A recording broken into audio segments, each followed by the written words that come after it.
Excellent question. In Mexican genealogy, sometimes ancestors will go by a different last name randomly or change it.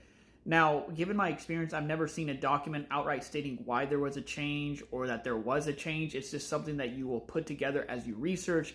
You'll suddenly see that they're utilizing a different last name, but all the details are consistent. They come from the same little village, mentioned specifically within the body of the record. It's all at the same church. The time period fit. The relationships fit as well.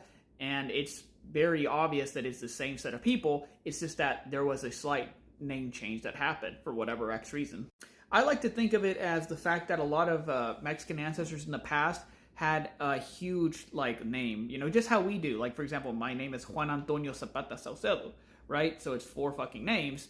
Some people back then had a given church name like Maria, for example, and then they had their second name, and then maybe they had a middle name, and then they had their paternal and maternal last name. Sometimes maybe there was a family name that they would use, maybe that a grandmother used or whatever X reason. That's kind of what I've run into, because even in my own set of ancestors, I've had one that just randomly started using the surname Lopez, but her paternal surname was Lozano, and the other one was Gonzalez. That was the maternal surname, so there's no reason for her to use Lopez, but she did in certain documentation. Now, I know that can seem intimidating, but just rest assured that it is way less common. It does happen, and that's when you just have to, put the facts together a little bit more, use indirect evidence, negative evidence, circumstantial, the whole 9 yards to be able to, confidently know that this is the correct set of people. Now, you were mentioning the name Osornia. Now, I do have that also in my tree from San Luis Potosí. You said that you had an ancestor with this last name in San Luis Potosí, and the furthest I could go back with the surname was 1765.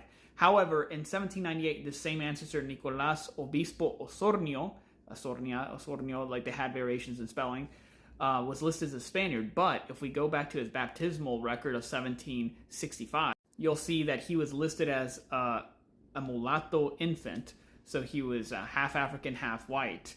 So this could just be evidence of the fact that, again, the caste system was also based off looks. So there could have been something where he looked like he was racially mixed when he was younger, and then when he got older, he just had the appearance of a full-blooded Spaniard. Or it could be a case of some slight corruption where the family tried to pay to upgrade their caste, because, of course, that would, mean that they would have better benefits in society. Here, his brother Jose Alexo Osornio was also listed as mulatto, but this was in the 1790s. So as we can see, maybe he couldn't pay, maybe this was a case where, again, this is based off what the priest thought, like from when he visually inspected these people. But I wouldn't doubt that they had African admixture. People tended to want to lie to move up in society back then. So unless literally multiple records of the family, like, the parents themselves are listed as Spaniards, always do your due diligence, because it could be that on one record they're listed as one race and the second record they're listed as something else. And precedence is given to the oldest record generally in Mexican genealogy, or in genealogy in general, but yeah.